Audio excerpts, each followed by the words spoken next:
Bhiwandi news से जुड़े रहने के लिए चैनल को सब्सक्राइब करिए और बेल आइकन दबाइए जरूर। छत्रपति शिवाजी महाराज,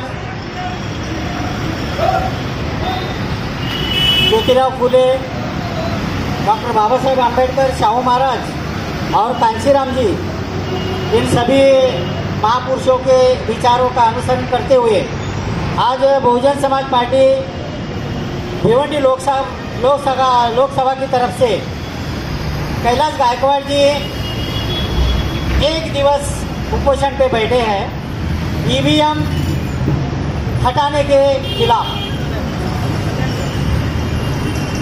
ईवीएम हटाना बहुत ज़रूरी हो गया है। ईवीएम तो 2004 से शुरू हो गया, इसके पहले बैलेट पेपर था। तो कोई लोग कुछ सवाल कर सकते हैं कि इसके पहले भी बैलेट पेपर था,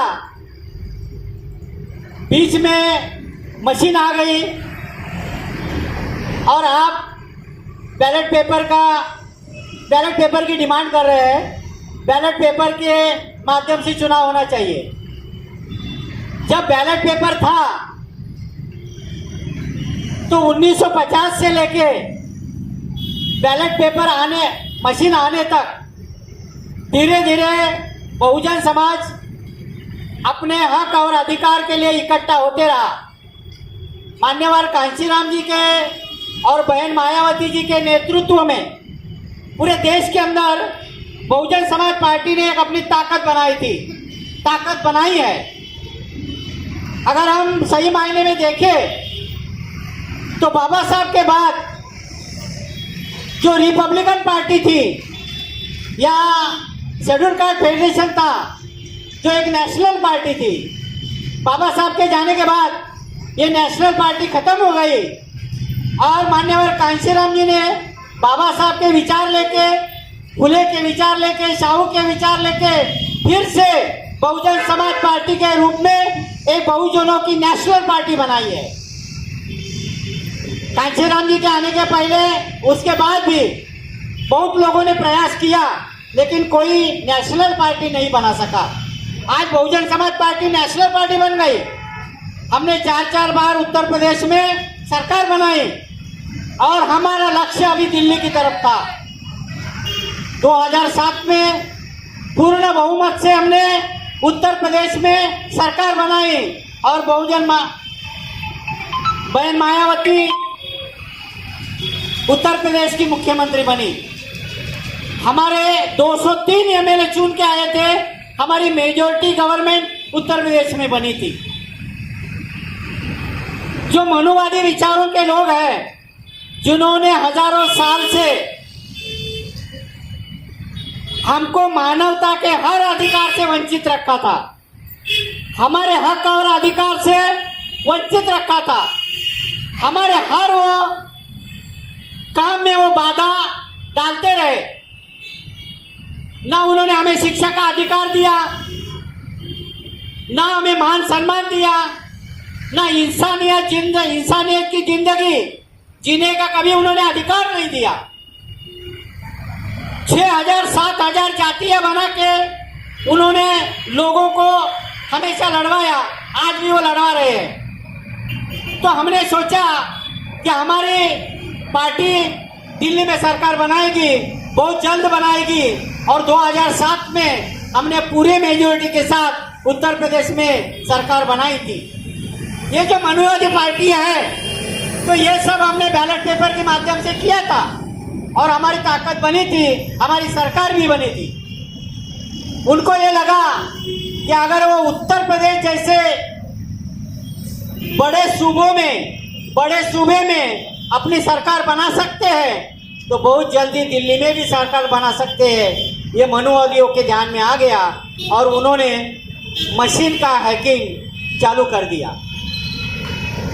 मशीन का हैकिंग चालू करने के बाद बहुजन समाज पार्टी की पिछाड़ शुरू हो गई। बहुजन समाज पार्टी पिछड़ते गई। हमने कई बार उस वक्त हमारे जो वरिष्ठ पदाधिकारी थे उनको इस बात से आगाह किया, उनको समझाया कि मशीन गड़बड़ है, मशीन में गड़बड़ी हो सकती है, मशीन से वोट चोरी हो सकता है, हमारा वोट चोरी हो रहा है, हमारा वोट परसेंटेज कम हो रहा है, इसका कारण मशीन है। उस वक्त के हमारे जो वरिष्ठ थे उन्होंने इस बात को ज्यादा तवज्जो नहीं दी। उनको लगा कि ऐसा नहीं हो सकता, बाबा साहब ने ऐसा हर क्षेत्र में हो सकता है, ऐसा क्यों हो सकता है? तो मैं थोड़ा इतिहास में जाऊंगा। इतिहास में मैं इसलिए जाऊंगा कि हजारों साल से जिन लोगों ने हमको पानी नहीं दिया, गांव के बाहर रखा, हमको इंसानियत का वो दर्जा नहीं दिया, वो हमें सत्ता में आते हुए नहीं देख सकते।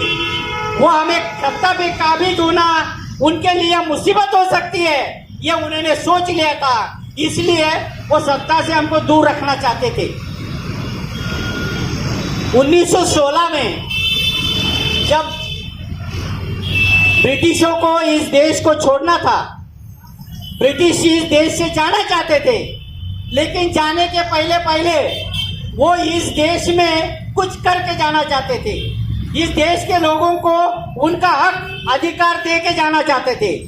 ब्रिटिश तो बहुत जुल्म करते थे, लेकिन सबसे ज्यादा जुल्म करने वाले जिन्होंने हजारों साल से इस देश के करोड़ों लोगों के ऊपर जुल्म किया, वो मनुवादी लोग उनसे भी खतरनाक है, ब्रिटिशों से भी खतरनाक अगर कोई है तो ये मनुवादी लोग हैं। वो हमेशा उंगली करते रहते हैं।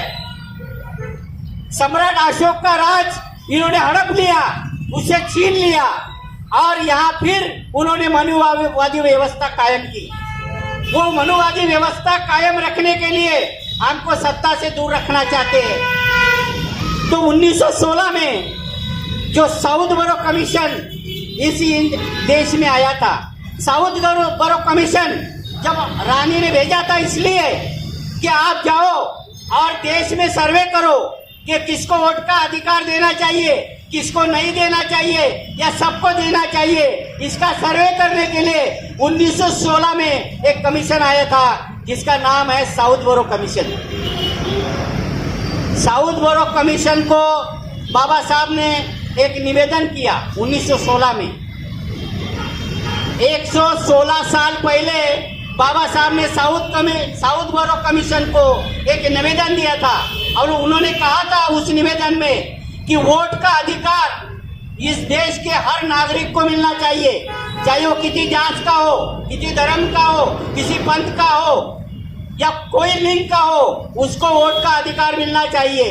और बाबा साहब की उस बात को साउथ बरो कमीशन ने मान लिया था, लेकिन उस वक्त साउथ बरो कमीशन का सबने विरोध किया, मनुवादी लोगों ने विरोध किया। 1916 के बाद 16 साल में फिर ब्रिटिशों ने एक कमीशन भेजा, उसका नाम था साइमन कमीशन। साइमन कमीशन ये देश में किस लिए आया था? हमने तो किताब में पढ़ा, हमको सिखाया भी गया कि साइमन कमीशन आया था। साइमन कमीशन किस लिए आया था? साइमन कमीशन इसलिए आया था कि इस देश के अंदर लोकसभा का क्षेत्र कैसा होना चाहिए उसका सर्वे उनको करना था। इस राज्यों में विधानसभा का क्षेत्र कैसा होना चाहिए, कितने पार्लियामेंट के सीट होनी चाहिए, कितनी विधानसभा का सीट होना चाहिए, इसका सर्वे करने के लिए साइमन कमीशन आया था। लेकिन उस वक्त मनुवादियों ने गो बैक साइमन का नारा दिया था, साइमन को हटाने का नारा दिया था। आपको ध्यान होगा साइमन कमीशन क्यों गो बैक? साइमन कमीशन हमको हक अधिकार देने के लिए आया था, साइमन कमीशन हमको अधिकार देने के लिए आया था, साइमन कमीशन हमको एमएलए एमपी बनाने का अधिकार देने लेके आया था। लेकिन मनुवादियों ने फिर साइमन कमीशन को हटाने का काम किया, गो बैक साइमन का नारा दिया। इसके बाद उसके बावजूद बाबा साहब ने वो सर्वे किया और 1932 में उन्होंने फिर हमको सब अधिकार दिए ब्रिटिशों ने। और उसके बाद 1937 का चुनाव हुआ।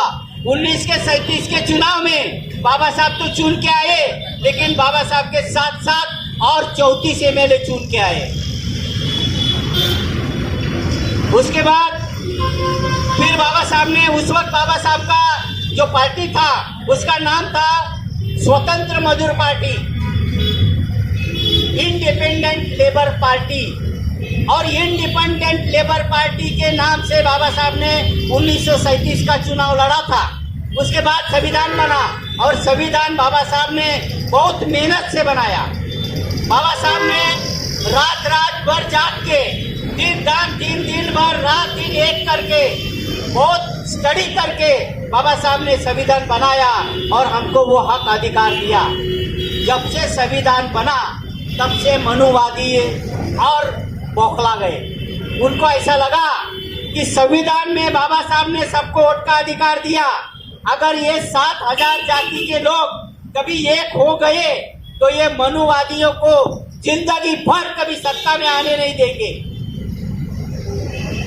इसलिए उन्होंने उसका भी विरोध करना चालू किया।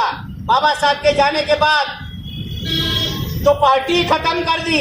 उसके बाद माननीय कांशीराम जी ने 84 में बहुजन समाज पार्टी बनाई और बहुजन समाज पार्टी का पूरे देश के अंदर प्रचार प्रसार किया।